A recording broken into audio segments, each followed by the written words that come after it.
Hi guys, James at Rampant Lion Reviews again for you today with another beer review. For this one, we are going to head over to Estonia once again, and we're going to have a look at yet another of the beers that I brought back with me from a recent trip over there. So we're going to return to a brewery that has featured on the channel a good number of times before. I've had some awesome beers from these guys over the years, quite a few different styles, but I would say this brewery are known mainly for their big heavy imperial stouts, and they're a truly outstanding brewery within that particular style bracket, but their other beers are good as well. They're also one of the best known Estonian breweries these days. They're very well respected across the European continent and further afield, so definitely worth checking out this brewery if you get the chance. But the beer we're going to have a look at today is from a very sought after series of beers that they do, and I really enjoyed the last two that I had from this series, so very curious to see how this one turns out. Fingers crossed it's another good beer, and I hope that you guys enjoy my take on this one as well. So yeah, for this review then, we are going to head to Tartu in the southeast of the country. Beautiful little city, home to Estonia's oldest university, and we're going to have a look at another beer from Puhäste Pruulikoda. So this one is another member of the Silver series, which is their barrel aging program, and this one is the Dekadents Guatemalan Rum barrel aged. So it comes in at 12.3% ABV, as all the beers are in this series so far. This one is an Imperial Stout, and the original Decadents beer, there was two different versions of this. The first one was 10% ABV, the second one was 11.2% ABV, but both of them had rum-soaked vanilla beans and raisins in them. So yeah, big Imperial Stouts fermented with rum-soaked vanilla beans and raisins. So yeah, I have to say I'm very curious to see how this one turns out when it's been aged in rum barrels as well. I think that should be really interesting, because I really did enjoy the original version of Decadents that I had. I had one of the 11.2% ones. But yeah, definitely nice to return to Puhäste once again. This is the last of my Puhäste beers that I have for the moment, but I should be able to get a hold of a few more at some point in the near future. But yeah, certainly looking forward to trying this one. As I said, I hope you guys enjoy my take on it. So let's get cracking. Very curious. So, as always with my reviews then, I'll tell you a little bit about the brewery before we taste the beer. If you want to get straight to the tasting, just fast forward. All the usual links are in the video description below. That's the brewery website, the link to my other reviews that I've done from Puhäste Pruulikoda before, and I will no doubt add more to that list in the fairly near future. But there's all the usual social media down there. If you want to see more reviews, do please consider subscribing to the channel. The whole channel, of course, has a geography-based tagging system, so you can go into the homepage and search for beer based on country, city, state, county, province, prefecture, whatever it is you're interested in. Do check out the playlists of beers from different countries. There is one there for all the Estonian beers that I've reviewed for you. That's being added to quite regular at the moment, because I still have a few Estonian beers left. And as always, please do get in touch and let me know some of the other beers and breweries that you guys would like to see me review. It's always great to hear from you guys that are watching the videos, and the support that you show the channel is hugely appreciated. So anyway, on to my brewery notes then, to tell you a little bit about Puhäste Pruulikoda then. So Puhäste, as I've mentioned to you already, are based in Tartu in southeastern Estonia, and the company was founded back in 2016 by Eero Mander, Lauri Eidemann and Ular Kaljurand. So Lauri comes from a background in IT, whereas Ular was a businessman that specialised in restaurants and bars, whereas Eero is the main man behind the brewing, and he is a former DJ and also studied divinity at university, but he was an avid home brewer for a number of years, starting back in 2011 when he brewed at his summer house in Pusa, and he released his first commercial beers in 2014 under the name Blessed Virgin, which proved actually to be quite successful. But these guys started out as a gypsy brewery, and they brewed in various other breweries around Estonia, mainly up in Tallinn, before they decided in 2015 that they were going to start up their own brewery. So they opened this brewery in September of 2016, which can be found on Tehe Street in the southeast of the city. This was a former industrial laundry, from what I remember Eero telling me. But they've basically been expanding their capacity over the last few years, and they now brew in the region of 3,500 hectolitres of beer per year, which is very impressive. So 350,000 litres basically. But they have the Kelder bar in the city centre, and which is their tap room basically. And I think sometimes they host events at the brewery as well, from what I understand. But they've produced around 180 different kinds of beer as of May 2021, when I'm filming this review for you. And like I said, these guys are very well respected in terms of the Imperial Stout category. But their other beers are very solid as well. Actually, they do some very nice IPAs. I've had a couple of very good West Coast IPAs from them. A really nice New England IPA, actually, that was brewed in collaboration with brewery over in Chicago. It was called Two Sons Pipeworks, I want to say, if I'm remembering if it was that one. I've had quite a few beers from Pipeworks actually, but yeah, they've done some awesome IPAs as well as Imperial Stouts, but I think it's the Imperial Stouts that have really built the reputation of this brewery actually. But yeah, an awesome brewery, very, very well respected in Estonia and across the European continent and even further afield than that. So if you come across some of their beers, I highly recommend that you check them out. But yeah, that's all I can really tell you about the brewery for the moment. If you want to learn more about these guys, you can check out the brewery website. You can follow them on Facebook and Instagram to keep up to date with all the latest goings on, and you can check out the Rate Beer, Untappd and Beer Advocate pages to learn more about all the different beers that these guys have done. I would also recommend that you check out my Meet the Brewery segment that I did with Aero. And that was very, very fun to do actually. Aero was a lovely guy, and he actually gave me a good few Puhäste beers to take away with me. He wanted to give me a lot more, but I actually didn't have enough space to take all of those ones away with me. But yeah, he gave me 3 Silver Series beers and two other Imperial Stouts, and I think 1 or 2 IPAs actually as well, which I reviewed quite a long time ago. But yeah, he was going to give me a lot more than that, but as I say, I just didn't have the space. He was pretty much going to give me 1 of each of the Silver Series actually, which would have been awesome, but just wasn't possible. But yeah, big thank you to Aero again for making this this review possible, and as I say, go and check out that interview that I did with him. But yeah, let's crack on with this one then and see how we go. It's now time to taste the beer. So just let you have a little quick look at the artwork of this one before we open up. As you can see, the camera doesn't like the shiny silverness behind this, but it says on the side here, a special edition of Dekadents Imperial Stout aged in Guatemalan rum barrels. As I said earlier, this one is 12.3% ABV. The original Dekadents was first 10% ABV, then 11.2%, and it's an Imperial Stout fermented with rum-soaked vanilla beans and raisins. So yeah, putting this in rum barrels I think could be a very, very interesting very interesting experiment. The other 2 beers we had in the Silver Series, this one of course is the 2019 vintage. There's a new vintage every year basically, some with new barrels and things like that, but the other 2 beers that we had were the Trinity and Black bourbon barrel aged, and then we also had the Black Blood, which was Madeira barrel aged, and the Madeira barrel aged was very interesting. But yeah, this one I think should be pretty damn awesome. So yeah, let's get this guy out and we'll get on with the tasting then. 330ml bottle. I don't know what you would actually pay for this in a bottle shop, but yeah, I guess it would probably be, you know, 11, 12 euros, something like that. Maybe not that much actually, because Estonia, the big Imperial Stouts in Estonia weren't so crazy in terms of price. But yeah, let's get this guy out then and we'll get on with the tasting. A lovely little bit of smoke on the opening there, and we'll go for it. Really excited for this one. So let's sugar up the last little bit and get that in the glass. There we are. You can smell the rum off this already. It's beautiful. Clean at the bottom as well. So yeah, a lot of rum and fruity elements coming out of this beer already. So before the head disappears, you can see this one poured with maybe about somewhere between a third and somewhere between a quarter and a third of a frothy medium beige head on this one. That's fading away to just be a very thin kind of foamy layer, but you've got a nice kind of thicker foamy ring just around the edge of the glass. But yeah, 1 or 2 big bubbles sticking towards the side of the glass, a few little ones going up towards the bottom of that head there, but I mean overall it does look very, very nice actually.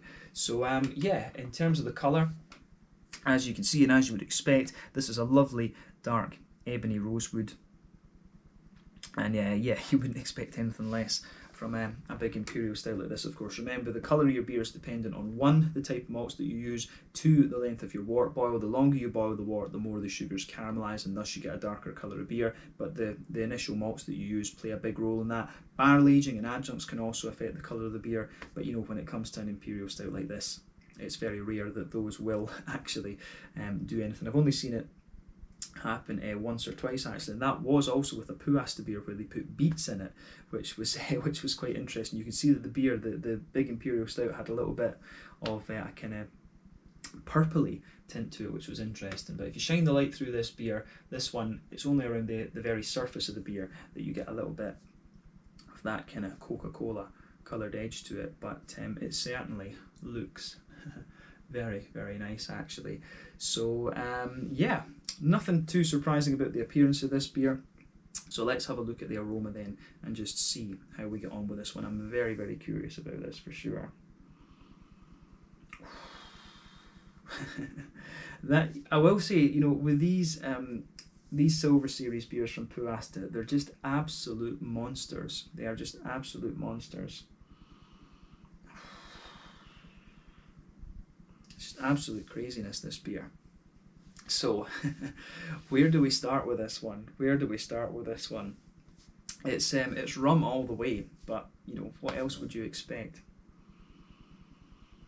Yeah, I mean, underneath the beer, you can smell that lovely kind of smooth oaky quality in there. You get a little bit of the vanilla mixing in with the nice sort of woodiness from the barrels, but on top of that, you can get just a sort of layer of the kind of sugar cane, the brown sugar that goes into the actual rum itself. You really just get that layer, and then it's like the vanilla, the rum-soaked vanilla beans kind of sit on top of that. So you've got this another layer on top of the brown sugar where it's like sort of vanilla and slightly kind of fibrous in a sense. So yeah, that's a really interesting point about this one. The other thing that you're going to notice straight away with this one, before you even examine the aroma too in depth, as soon as you sniff it, you do get quite a bit of red fruity sharpness from it, and that's from the raisins, of course. So yeah, it's just a lovely, lovely smelling beer, and that's only the backbone of it. That is only the backbone that we've described so far. Oaky, the Oaky wood, the little bit of vanilla that's in there, the sort of layer of the kind of sweet sugar cane, rum brown sugar sort of thing, the sort of rum-soaked vanilla beans that sit on top of that, and then at the front of the nose you can really get the kind of raisiny elements out of this one. It's got a lovely big sharp raisiny note to it. But yeah, that's before you've even examined the kind of stout part of the beer, if that makes sense. So yeah, you get the adjuncts from the stout, but you also get the barrel aging in there.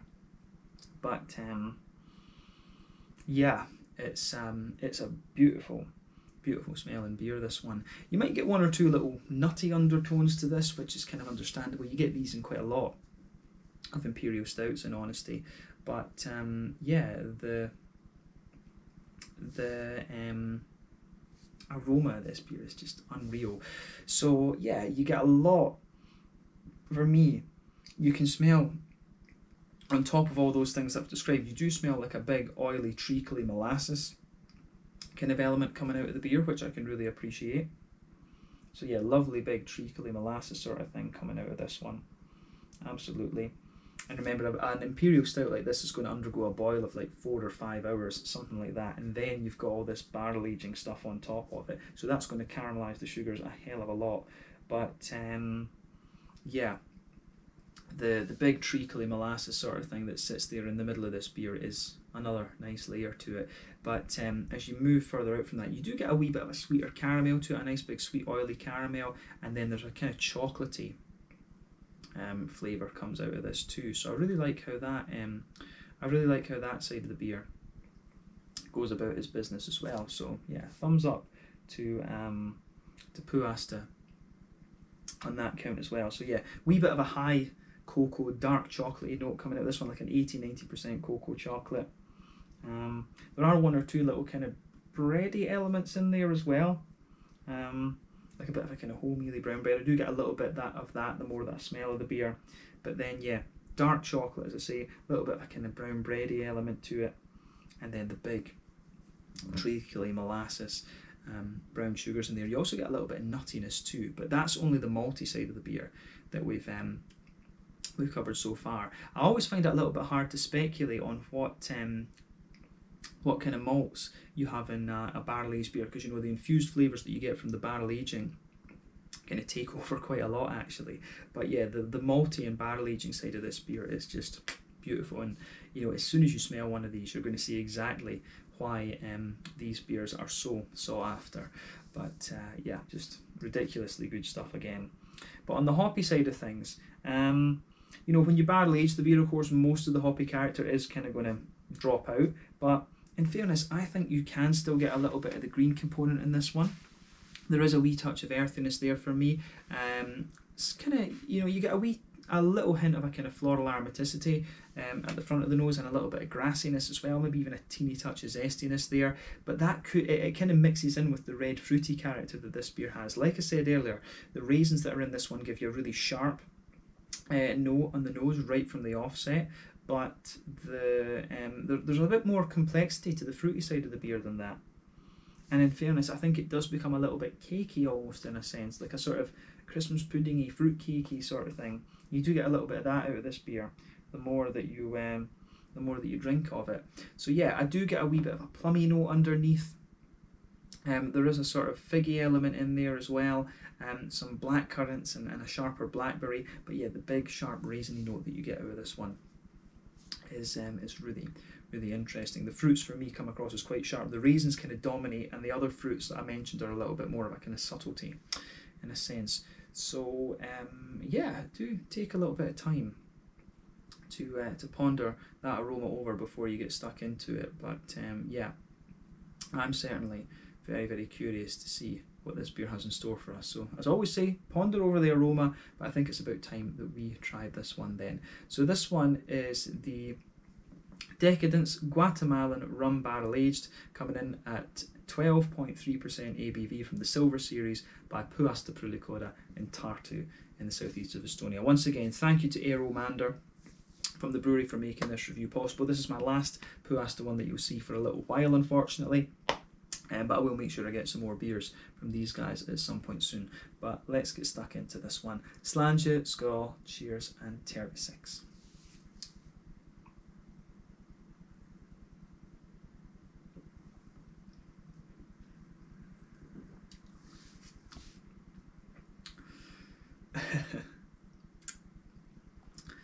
These beers are just ridiculous.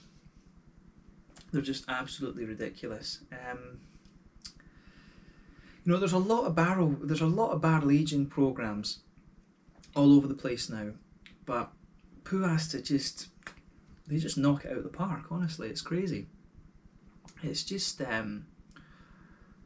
it's so good. This is just such a good beer. And I've said the same about the other ones we've had before. I mean, among the Silver Series, they're all so high quality that it's really difficult to pick. It's really difficult to pick what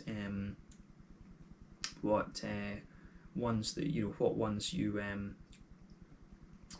would like the most, because you know they're just all so good, and there's a lot of different varieties. There's quite a few different barrels in these things as well. I'm sure there was port barrels and stuff like that that I didn't manage to bring back with me.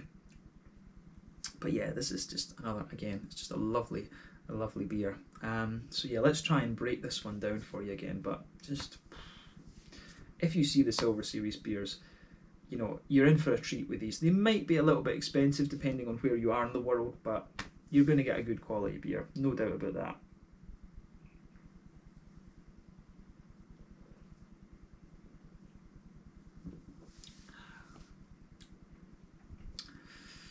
Ooh. Yeah, first impression, it's got a lovely slightness to it. This one feels as if it's got a little bit more of a kind of slightly dry, chocolatey vibe to it than the other ones from what I remember.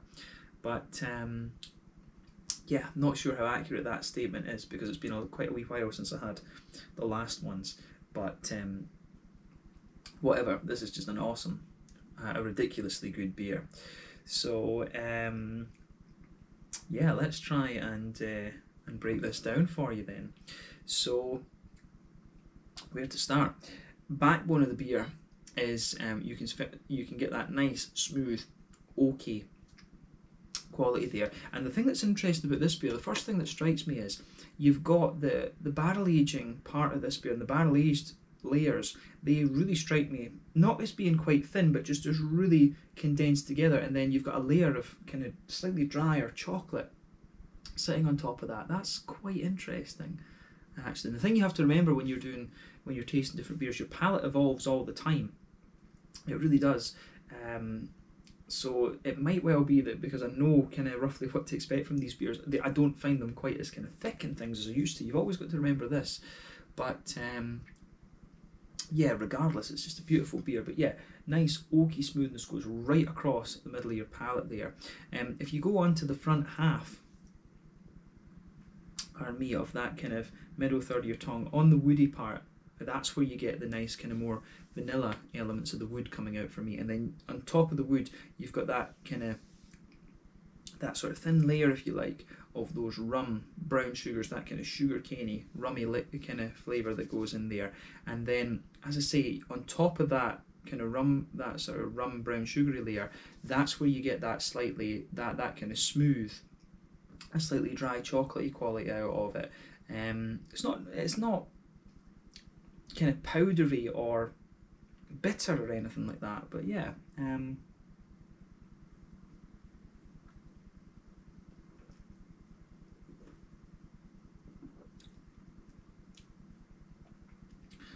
So yeah, it's a really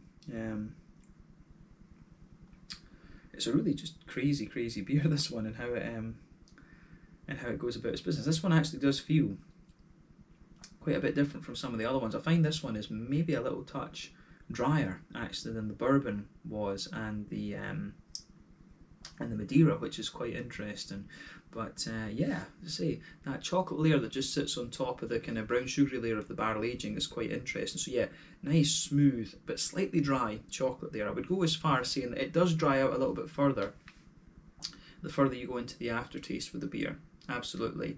But then sitting in the middle of that chocolate there, you've kind of got like an oval like this, and that's where the sort of vanilla beanie elements come out of this one from the original Decadents. You get that kind of sitting there, because you get this sort of fibrousy type thing that you always get from beans, be it tonka beans or whatever. You get a little bit of that in the middle of your palate, which is really interesting. And you can feel the sort of rummy element in there, but yeah, the vanilla quality is coming out more towards the front, again on the kind of front half of that middle third of your palate. So that's really interesting, this one, and I'm trying to figure out if there's anything sitting on top of that.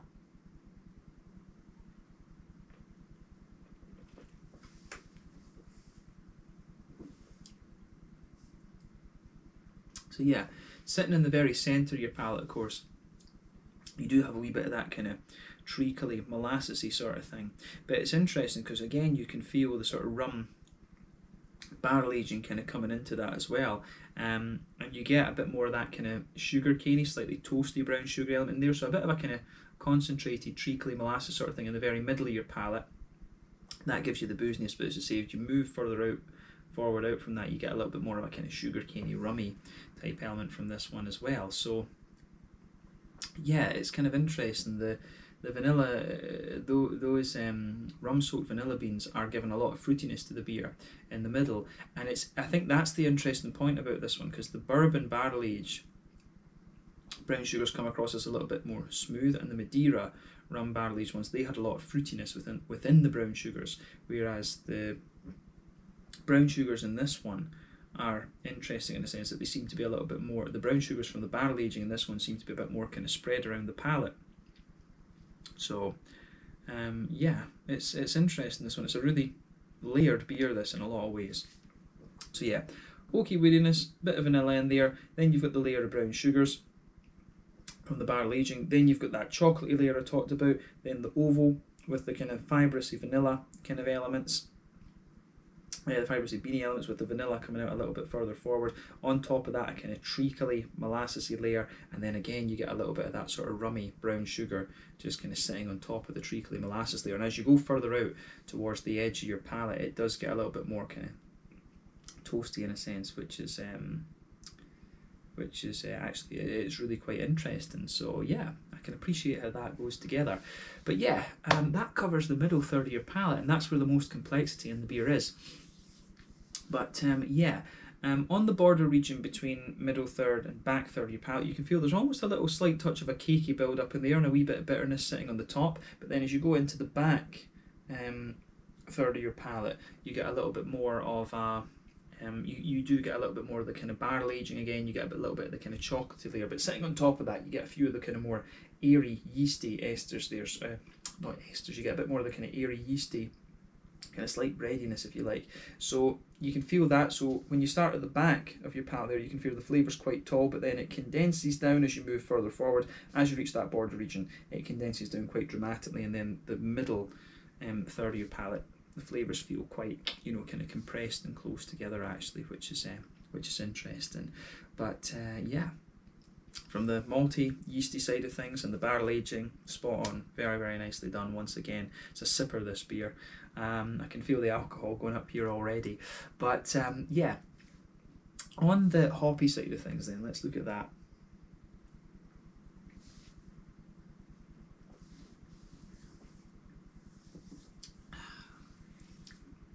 So yeah, on the hoppy side of things then, a nice little bit of a kind of earthy, darker earthy quality on the back corners of the palate. Then as you move further forward, it develops a little bit of a kind of herbal quality as well, which I like. Then as you move further forward, it's got a little bit of a kind of floral aromaticity there, particularly on the front corners of the palate. So yeah, I can certainly appreciate how that goes together. But remember, this beer will have been aged in the barrels probably for about 12 months at least, so quite a lot of the hoppy character will have dropped in this one. But you still get the remnants of that green component of this beer there, which is quite nice. And remember, if you're drinking the regular version of this, if you get it fairly fresh, you will still get quite a bit of hoppy component out of the beer. But yeah, around the front curve of the palate, I can still get a little bit of grassiness and even a wee touch of zestiness from the grassy component of the beer. I'd be curious to know exactly what hops have been used in this one. Could it be a little bit of Northern Brewer or something from Germany? Because it does have a little kind of remnant of that. It could be something like Summit or Williamette or Eureka, maybe even from the States. But whatever it is, it certainly works. It certainly works pretty well anyway. So the green component of this beer is noticeable, but as I say, when it's aged in the barrel, I've had this beer a good few months as well, so quite a lot of the hoppy character that might have been there originally has dropped out of this one. So yeah, I can certainly appreciate that about this one. So yeah, in terms of the front third of your beer then, with all the front third of your palate with all the fruit and things, so border region again between front third and middle third of your palate, again you get a little bit of a cakey build up there, which I certainly like. But yeah, it is a little bit like Christmas pudding in a sense. My mum always used to make Christmas pudding for my dad for his birthday cake just because he liked it. But you know, we used to have that in February, I remember. But yeah, it's you do get a little bit of that sort of cake, Christmas puddingy, brownie sort of build up again on that border region with a bit of bitterness thrown in there. And then the base of that front third of your palate is like a sort of soft, very slightly bready, but still kind of, you know, that chocolatey layer of the beer coming through as well. And on top of that, you get that nice oily bubble where the juicy fruity esters just roll their way out of the beer. But you can feel in this, you can feel the raisins on this beer. So remember, whenever you add fruit into beer as an adjunct, it always comes out around the edge of the palate, and you can definitely feel a little bit of that raisiny quality around the kind of front curve of your tongue. So bear that in mind. But yeah, on the hoppy side of the fruits then, and then we'll come back to the rum, the kind of raisins in the beer.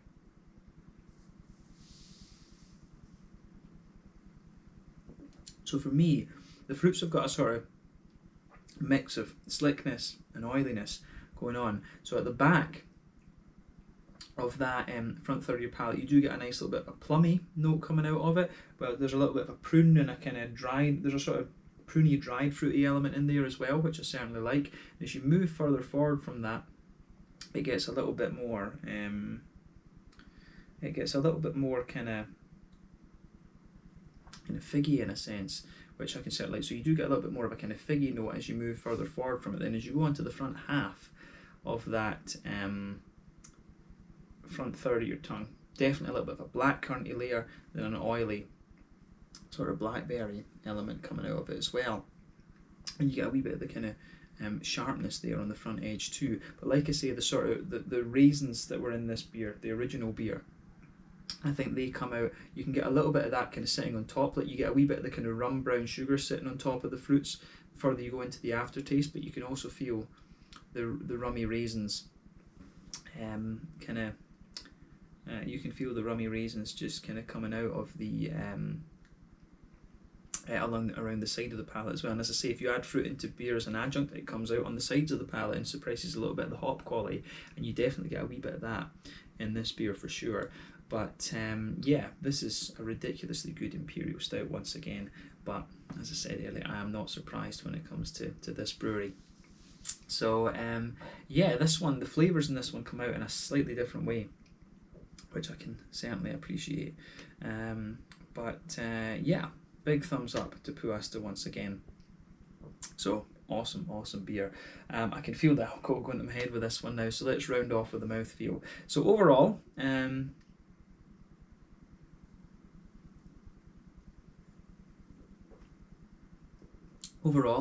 I would say that this beer is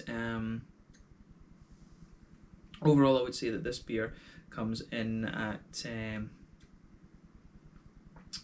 I'd say that it's kind of bottom end to full bodied for me. The carbonation is very, very smooth. It's got a lovely big slickness to it as well. But remember, the thing is with barrel aged beers, you always sacrifice a bit of the thickness of the mouthfeel to get all these big infused flavours. And it feels with this one that there's a wee bit more of the mouthfeel has been sacrificed with the rum barrel aging. And it just, you know, it varies from beer to beer and barrel to barrel type.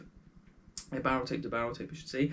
But yeah, this one feels, this one maybe doesn't feel quite as thick as I remember the other ones feeling. But as I said earlier, your palate's constantly evolving. I've had 2 of these beers now, so I'm kind of used to what to expect from them. And again, remember, in Scandinavia, we are spoiled when it comes to the thickness of Imperial Stouts. I've yet to find Imperial Stouts that are thicker than the Scandinavian ones. So I think maybe even over in Estonia, the thickness of the beers over there is just not quite as much as you'll get from the Swedish, Danish and Norwegian ones. But regardless, that's not a big deal. It's still a beautiful beer in that sense, and I think having that bit of slickness about it suits this one. So yeah, in terms of hoppy bitterness and things like that in this beer,